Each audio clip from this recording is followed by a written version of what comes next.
welcome in Cannabis Conversation Season 3. As the second episode goes, I got to tell you, I have been kind of stalking this setup for a while. Those of you who watch the show know that the way I get my content, the way I get my guests is I stalk online. I like to watch. I like to engage. I like to learn. I like to listen. These two are some of the biggest educators in the space.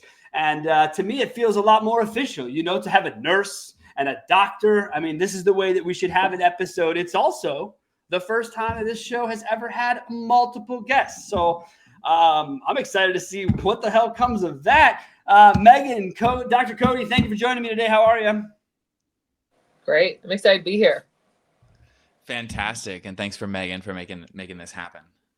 I'm excited to have you both. Look, before we get started, as always, we are so grateful to our sponsors. We could not be doing this without them. Today's sponsor, look, if you don't know who Fat Nugs Magazine is, have a look around, really. I mean, yeah, it's unbelievable. Global perspective of cannabis, stoner culture as a bridge to the rest of the world.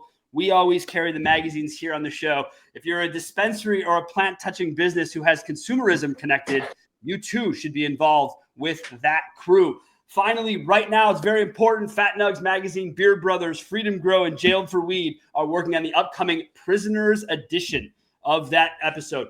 It is going to be so crucial because we all believe and agree. Look at this. Fat Nugs, everybody's here. I love this. This is what we're talking about, from sponsorships to love. The reason it's so important, nobody should be in prison for a plant. Not one effing person. So let's see to it. All right, let's kick it off. As I've you guys know, we like to do first part of the show, all about the origin story. Dr. Cody, if you wouldn't mind, we're going to go ladies first with Megan, the trusted Canna nurse.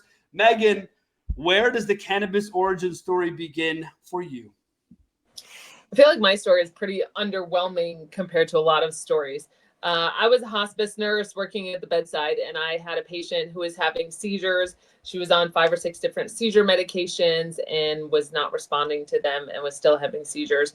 And I didn't really know anything about cannabis or CBD at that point. I don't have a personal history of use because I was a travel nurse and had to pee in a cup every 3 months. So, and I had fed into everything that I was taught about it in nursing school, that it was bad. So it just wasn't on my radar. But I had read the headlines about, CBD and cannabis and Charlotte's Web, and it's supposed to help with seizures. So I was like, okay, well, let's try it. And the family was down for trying it. And then we're like, okay, well, now what? What do we give? How much do we give? How do we give it? She can't eat. She has a trach. She has a G tube. How do we do this? And in looking for local resources, somebody to help guide us, there was nobody. I called and spoke to a bud tender who told me to get RSO because RSO, he said, cures cancer. And I was like, no, that's not what I'm looking for. Sound right? So that's not even right? It doesn't matter. Doesn't matter. The effort is there. Okay. E for effort. So then we eventually, I found some CBD. We tried some CBD. We tried some cannabis, and immediately it worked for her. She had an improved quality of life. We got to titrate off some of her medications. She had fewer seizures. And then I was like, okay, well, we need somebody who knows the medical side and the cannabis side to help guide these patients, seniors specifically, and how to use it as medicine. So from there, just jumped in the deep end. I started going to conferences. I went to CanMed where I met Cody for the first time. And then I started graduate school and graduated with my master's almost a year ago in medical cannabis therapeutics, and started the business and have grown the business since then. Here I am. Well, look, I know you tried to sell it as underwhelming, but because I've been doing this now, this is episode, I've done this 22 times. I can tell you should give yourself more credit for your story, because at the end of the day, what I find really cool about your story is you were able to push aside things that you were taught. Now, it's one thing to learn and to know, but to be taught about a job and a role and about your role in the safety of others and how that works with this plan. And for you to say, yeah, but, and what else is over here? That level of being inquisitive to me, I think really speaks to kind of how we're all drawn back to this plant, even if you don't really know it. And being a hospice nurse, Megan, clearly you have no problem putting others before you. Okay, clearly, that role speaks to someone who says, I'm here for others. So when you do that and you take cannabis and you can put those together and give people a quality of life, That's some amazing work. So don't sell your story stored. It's really awesome to hear and see you doing the work you're doing in short order. Let us not forget that. I think what impresses me, and what I admire about the story, Megan, is that you decided to go against the grain, and not only to pursue and open your mind to it, but then to dig in and go get your master's degree in the space. So I think it's actually pretty cool as well. Yeah, I mean, Thanks, I think it's pretty dope. Again, you're talking to a kid who spent his time in college walking from one side of his community college out to the other and getting back in his car and leaving. So that is the length of my collegiate experience. But in my life, when I come across folks who take the time, my business partner is a master's degree, what it says to me is forget what the degree is. In some cases, it speaks to what you're passionate about, what you're trying to accomplish. And that if you do it, you set out to do it, you do it. That's a hell of an accomplishment to have done it, Megan. So really cool and great work. And what you're doing with your brand. And I love how you're trying to be a resource. You know, we have a lot of talking heads in industries. This is no different in cannabis. But it's more helpful to have reasoning, to have guidance, to show people a direction. And that's really felt when you talk to folks. And I know I saw that firsthand when I met you in Madison, and people were lined up after you were done talking to just sort of ask those questions, get involved with that. So great job. Thank you. It's awesome. All right, Dr. Cody, I'm wondering if this is, you strike me as a West Coast guy. I don't know if I'm right or wrong. Doesn't matter. I'll find out soon enough because that's how these stories emerge. So why don't you tell me, Dr. Cody, where does it all begin with you and this beautiful plant? So I grew up in small town Pennsylvania, Sean. Oh, see, you got this really chill vibe about you. Good job, Cody. You've done a hell of a job. You know, that's the Cali weed. No, I'm just kidding. So I do live in California now. I'm a pediatric pharmacist by trade and training, and by night, that is still what I do. Now, by day, I'm a cannabis science expert and communicator. And how I got into that space and into that role, you have to go back to about 2008, 2009. I was a pretty newly acquired stoner in college, right? I just had discovered cannabis after graduating, basically. So I was sort of a late bloomer, perhaps not as late as Megan. You're both making me both feel old and have been drunk with being a stoner for way too long. Just so we're all on the same page here. I'm never going to ask anyone their ages, but you gave me an indicator with the 0809. I got an indicator from Megan when I met her in Madison about her time at Madison. So thank you both. You look for good, that. Sean. You look good. The old stoner talking to the doctor and nurse about their futures. I love it. All right. So 0809, you're newly in. Got it. Let's go. I'm newly into consuming cannabis. I'm in pharmacy school. You know, drugs are bad except for the prescription ones. And I pick up the smoking weed habit. It seems to help me with some maybe social anxiety or some underlying mood stuff. But I didn't really think of it as very serious. At the time, I was dating a woman, and her grandmother had been diagnosed with pancreatic cancer. And this pancreatic cancer was terminal, stage 4. And Granny was approaching the end of her life. And similar to Megan, we had a patient who was getting a lot of morphine and a lot of Ativan, which is a sedative, and really just wasn't very awake and was sort of withering away. And actually, Granny came up with the idea that she wanted to try some marijuana. And my girlfriend at the time was like, well, I know my guy. And we were, if you were at Duquesne in those years, there's probably a 25% chance that you were getting a brownie. I was coming out of my kitchen. And so we decided to switch over and make a cake. So we made a cake for Grandma, sent it over to the nursing care home the next weekend. And she had a nice little slice and just was so happy, and she had, I guess, a little bit of experience back in the 60s with marijuana. That's why she requested it. But she was just, her pain was taken away. She didn't need her morphine. She got an appetite. She had a meal that day and the next day. She called her grandkids and her children. And I'm talking about a woman who a couple days ago was, looking like approaching death and comatose. And the truth is 2 days after she started the cake, 3 days maybe, she passed and she left this plane. But she did it with dignity, and she did it with the opportunity to not be zonked out and sort of comatose into her death, but instead sort of took the reins. And that left a hell of an impact on me. However, it didn't really change much in my life. I was a pharmacy student. I ended up graduating pharmacy school. I took that knowledge with me, but didn't really think much of it. And other than, being a consumer and educating my little personal bubble, this isn't something that I did. And then right around the pandemic, my employer, who I'm still with, changed their tuition reimbursement, and that's good because I wanted no more student debt after pharmacy school. And that same day, serendipitously, ironically, whatever you want to say, my best friend from college, but who lives in DC, right? So across the country, I'm in California and he's in Washington, DC. He calls me, he's like, hey dude, I'm driving down the road. I see this billboard. I think of you immediately. Master's degree in medical cannabis science. And I was like, wow, that's pretty good timing. And so I apply, and then I go back, similar to Megan, and go and get my master's degree in cannabis science and therapeutics from U Maryland. And then when I decided to do that, I decided to start creating content simultaneously. And that has really where my, what do I want to say? My network has grown. And I've sort of been able to make a name for myself educating on this wonderful herbaceous plant. Well, you do a hell of a job at it. And I always tell my wife that your posts, I get worried to talk to you because of the way you post, because you're so smart.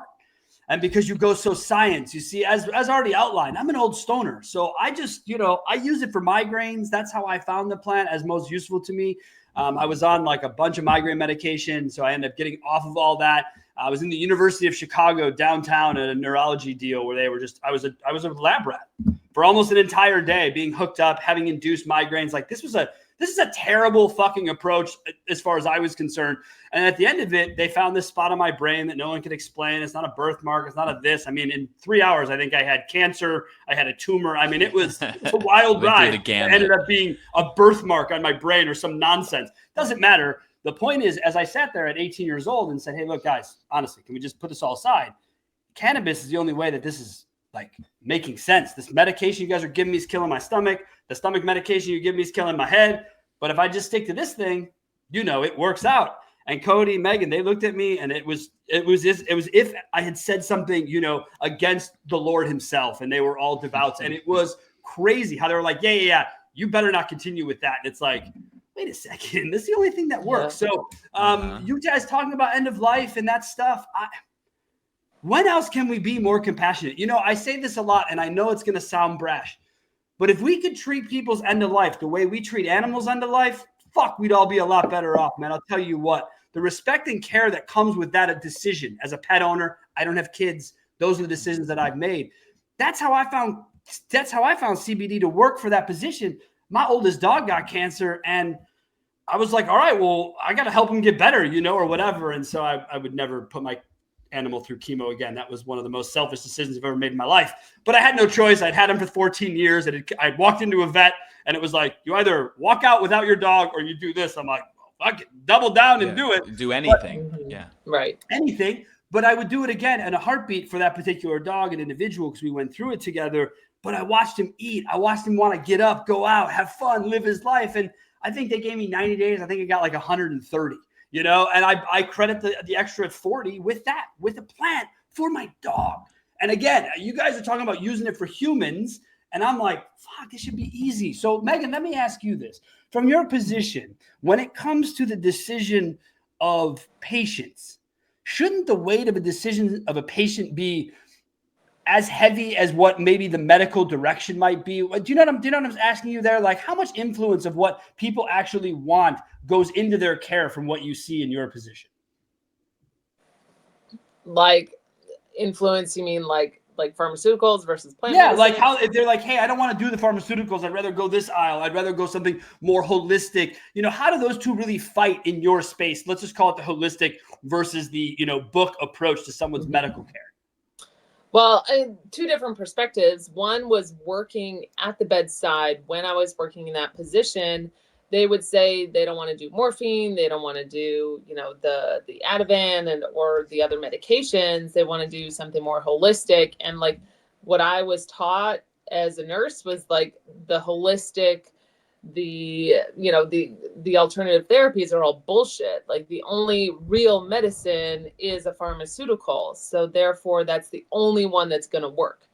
And like, we had learned a little bit about aromatherapy, but like nothing about the benefits of of cannabis at all. So I think if I were to be in that position again, it would be extremely challenging because I'd be like, let's go to the dispensary and get some weed, So let's get at what we can. Cody, go ahead, add to that.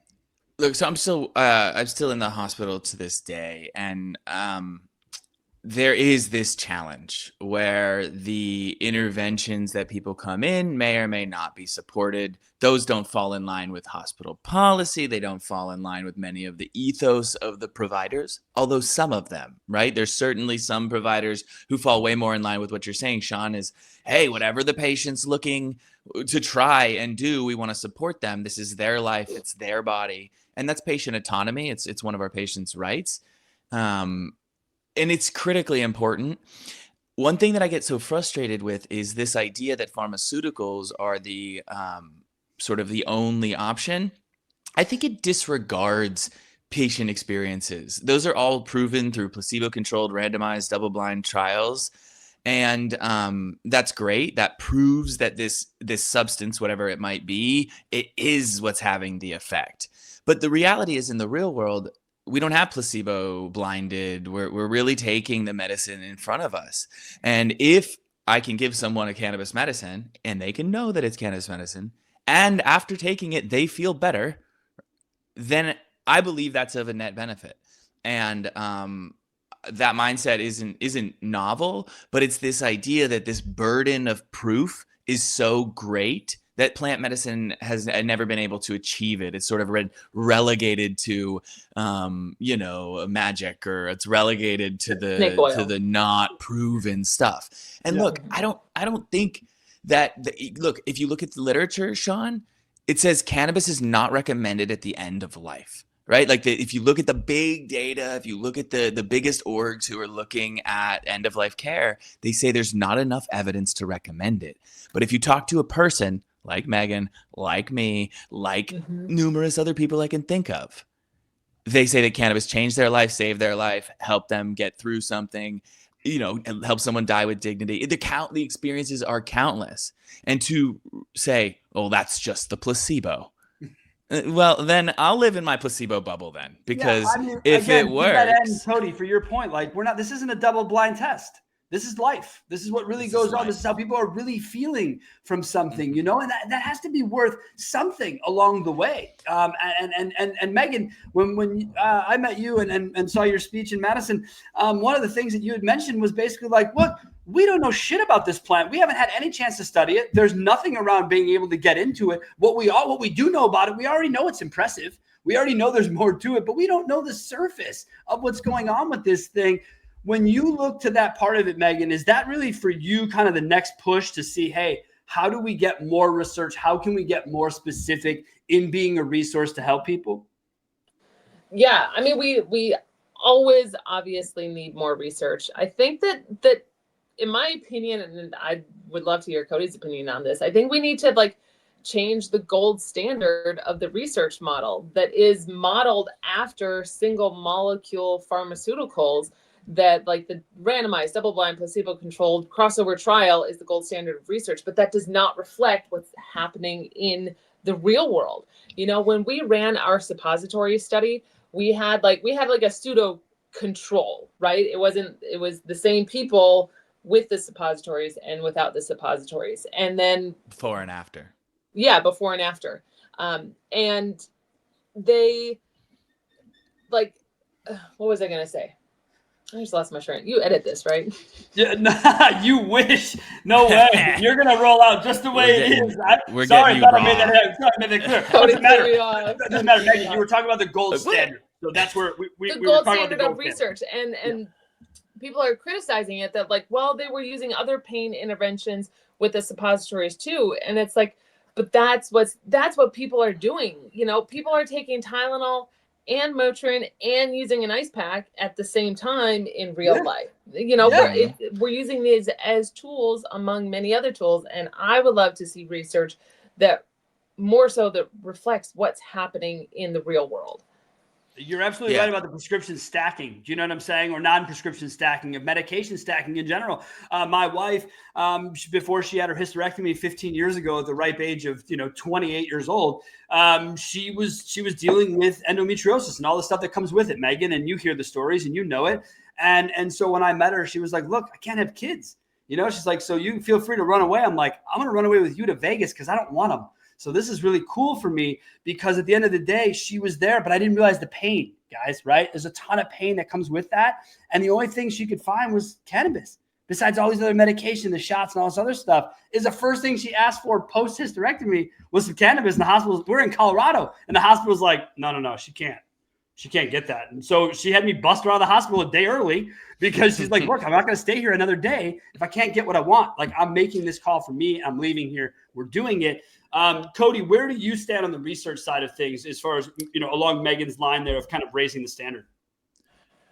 Look, I think that if you develop a novel pharmaceutical that you would like to patent and sell for an obscene amount of money for an extended period of time, you need to prove that medication is safe and successful. I just believe that if what we're taking is a plant or a mushroom, then you can't be making that illegal and restricting my access. And no, those plants are bad.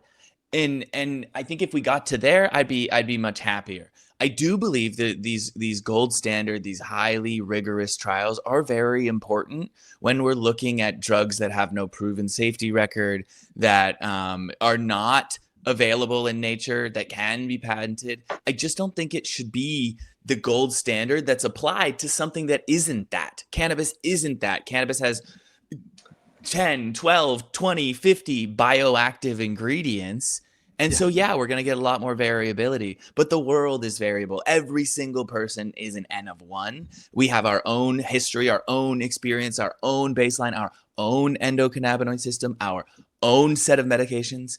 So to try to group everything together, and only if that group is statistically significantly different in this context, then we can let people take the plants. It's nonsense in my opinion, and I think that's what needs to change.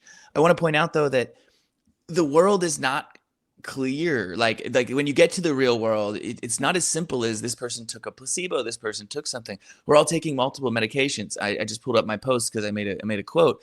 I looked into this. I deal with the sickest of patients in pediatrics, chronically ill, trach, vent, G-tube, 10, 15 medicines. There are currently 11 million Americans on more than 10 pharmaceutical drugs.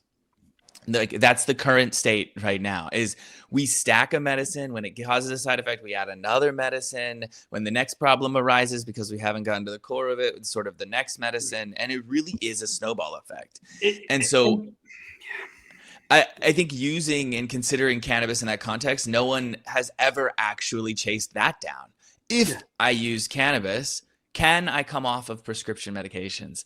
This has not been well investigated, and there's multiple reasons for that. But one is, can't be giving people THC. It's too dangerous. It's too scary. It's to change your mind. It would make you intoxicated, so therefore we can't use it. Meanwhile, we've got a country who's still dealing with nearly 100,000 opioid overdoses. Those are now street opioids, but if you look back 25 years, they were all prescriptions.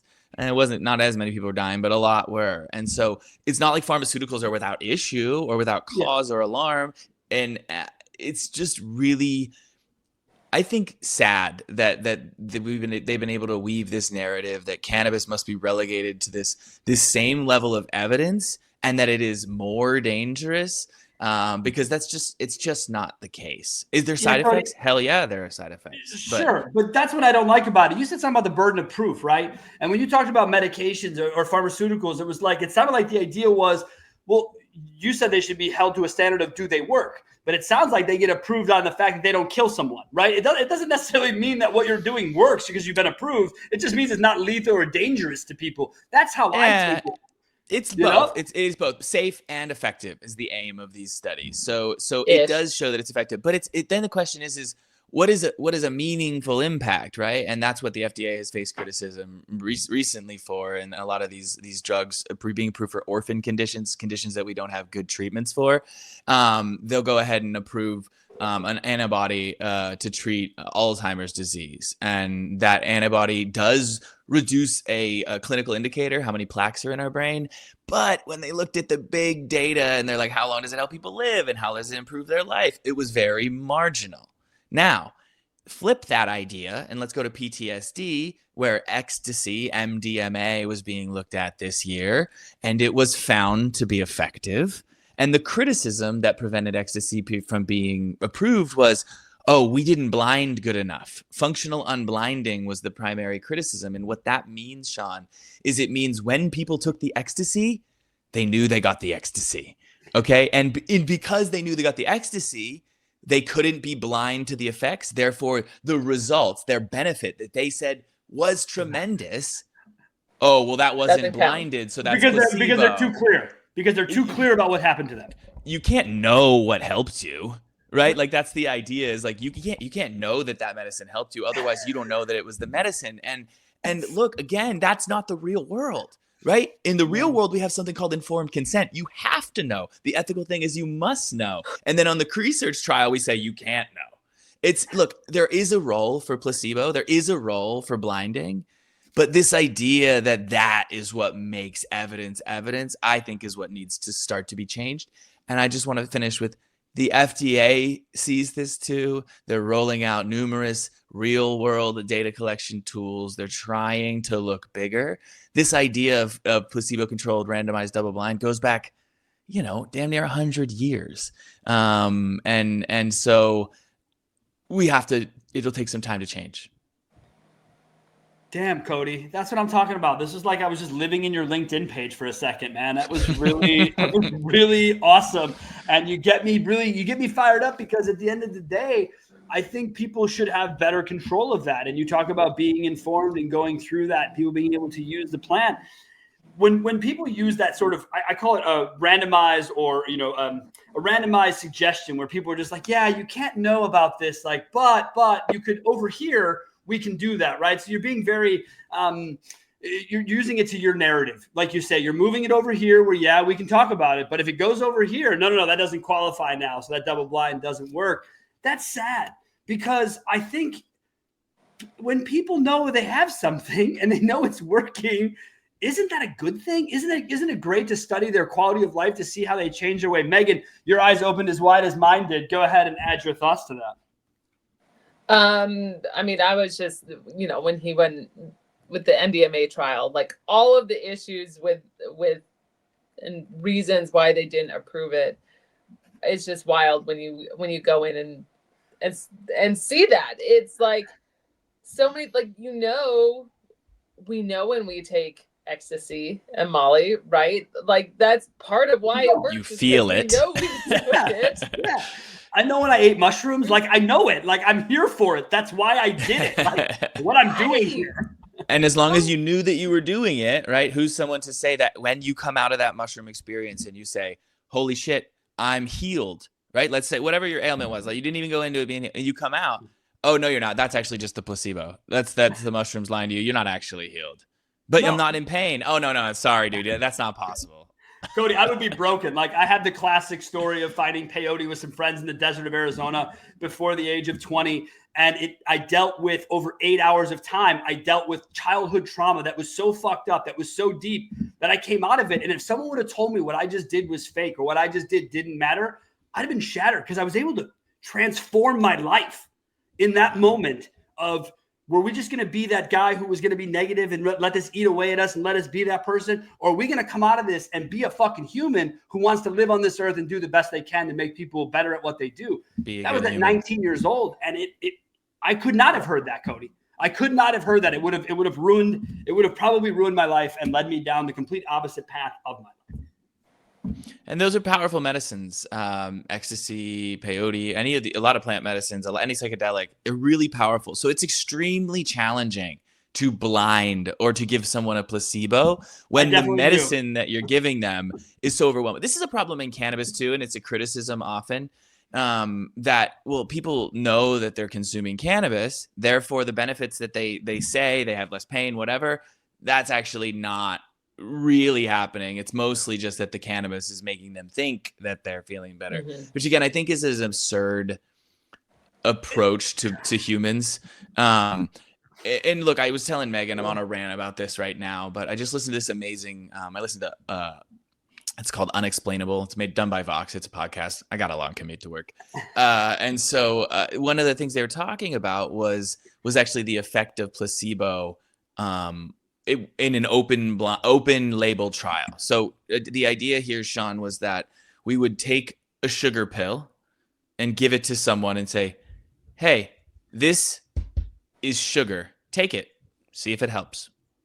And what was interesting is when people took the sugar pill, they did benefit, right? No one lied to them. No one blinded them. No one hid the fact that this isn't anything more than sugar, but their conditions improved. And there's numerous examples of this, and the science community is like, unraveling because like, how could this be possible? There must be some explanation. But the truth is the human mind, the most complex thing we know about in the universe, right? This thing is very powerful. And some substances can change that brain quite impactfully. And because of that, it's been really hard to capture with our sort of 100-year-old pharma tools. We don't really have a good way to do that. So I want to point out there were some good reasons and criticisms about the MDMA trial. There was some abuse that occurred, and there's criticisms to be had. But there's also veterans who are dying every day. And there's also... And we need to give a shit more, okay? I'm not a veteran. I have family members who are. We need to give a shit more. We talk about it. We make a big deal out of it, but go visit a VA hospital and really tell me someone gives a shit like they should. That's the reality of where we sit. There are not enough resources. There are not enough people who are giving their lives for us and our freedoms. And I get a sneaking suspicion over the next 4 years, they're going to be more heavily involved in their lives than they ever thought was going to be current. And so I want us to be able to support people in that way. Megan, do you have anything to add before we wrap up part 1 here? I do not. Okay. Well, thank you guys so much for the first part. It was absolutely excellent. As we get ready, I like to tease out the second part. So which one of you want to give me what we're going to be talking about on part 2? Because I can't wait. What was it again? I don't remember. I don't either. This is so much fun. Here's what we're going to do. We're going to go with a mystery part 2, which I love more than anyone even knowing the tease out. So placebo blinded. The fact that you two just did that live is like going to make for one of the sweetest fucking clips of this entire show. So I got to write down the marker. That was the 32:30. Okay, very good. No big deal. Team will make a note of it. It'll be fun. All right, you two. We'll get back to part 2. I think by then we'll have a good concept of what we're going to be talking about. As always, though, remember today's episode brought to you by Fat Nugs Magazine. They're absolutely the best. Everyone on this panel today has shown you their collection. We're all huge fans. But right now is when it matters most. Fat Nugs, Beard Brothers, Freedom Grow, Jailed for Weed, working on the Prisoner's Edition. Because no one should be in prison for this plant. Yes. Ever. And we talk about what we don't do for our veterans. You want to go down the list of where we're not making things right. There's the next spot of it, and it comes right to home. So thank you to Dustin and his team for everything that they do. And as Dustin said on show 1, all the way back to season 1, remove the stigma, uplift the plant. That's all of our goals. Let's get in it together and make it happen. Megan, Cody, let's get ready for part 2. Everybody, we'll see you again next week.